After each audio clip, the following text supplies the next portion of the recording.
Did you know that every year, on the celebration of the death of Cervantes, hundreds of Spaniards meet to read in just 48 hours the famous Don Quixote of La Mancha?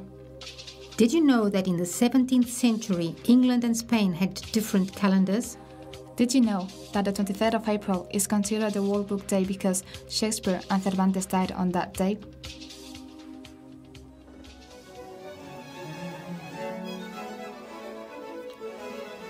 Welcome to this, our first program, Did You Know, at cttRadioDuende.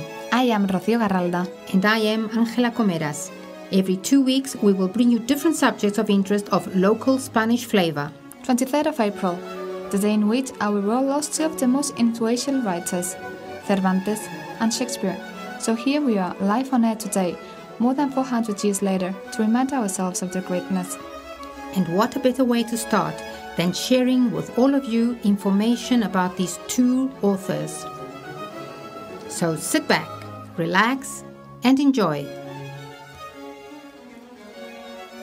The first curiosity I found while researching is that England and Spain used different calendars at that time. What do you mean?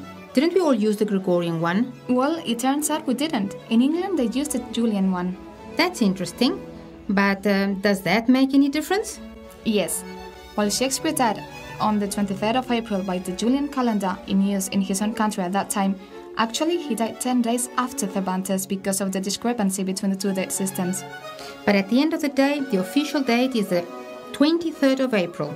Otherwise, this day wouldn't be considered the World Book and Copyright Day as established by UNESCO.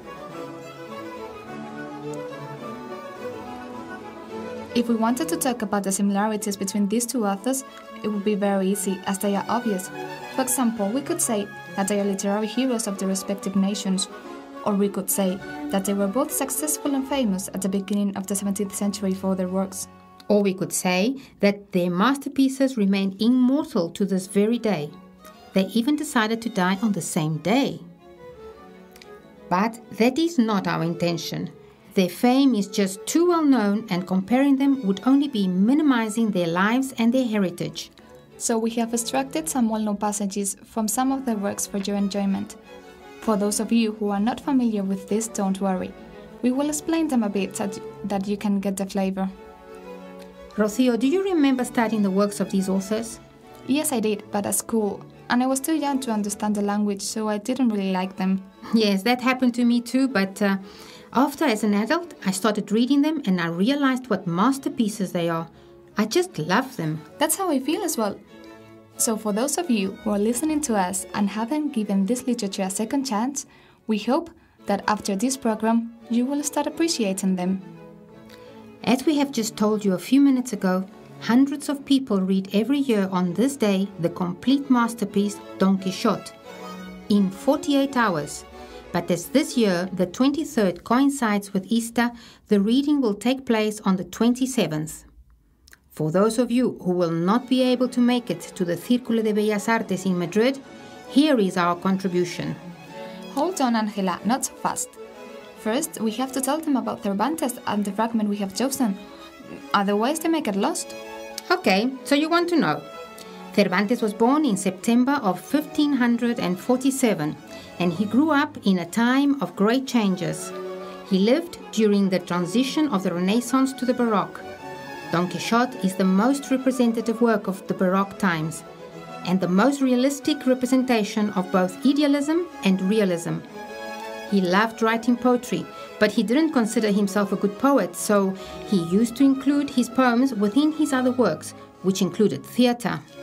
I'm sure that if I say, in a village of La Mancha, the name of which I have no desire to call to mind, most of you have already created an image in your mind of a thin tall man with a long lance on a thin horse trying to find windmills. Well, that is our singular character, and that is precisely the fragment we are going to read.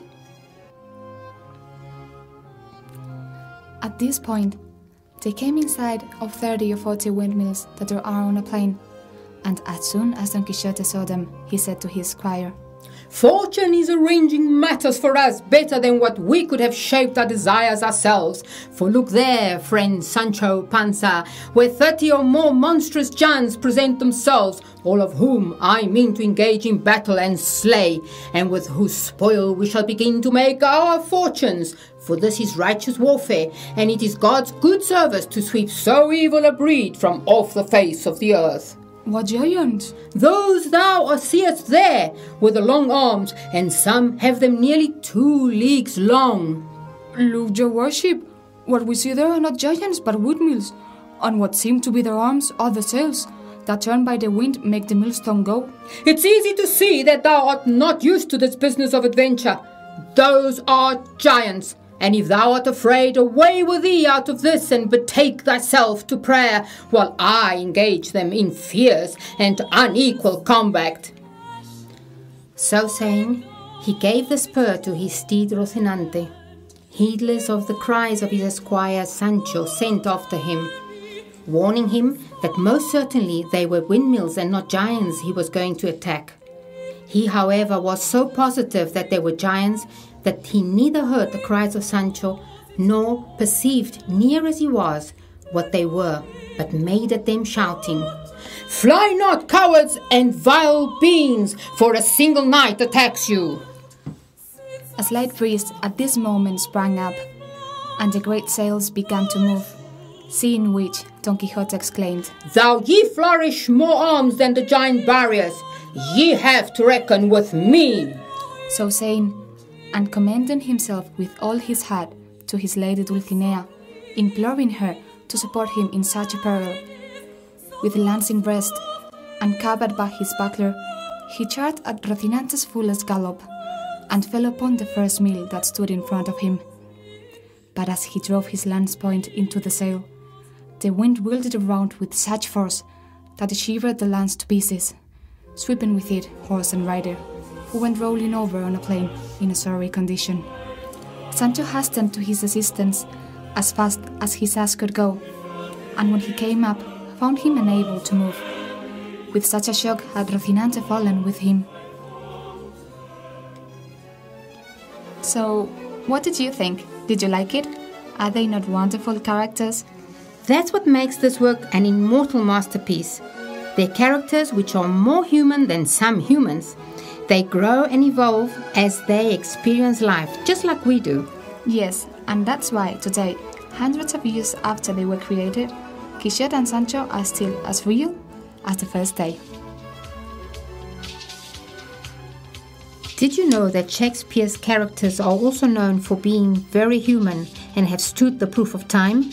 This and other matters will be the subject of our next program. I hope you have enjoyed our first Did You Know, and don't forget to join us, Rocío Garralda and Ángela Comeras, in our next program in 2 weeks' time. Bye. Bye.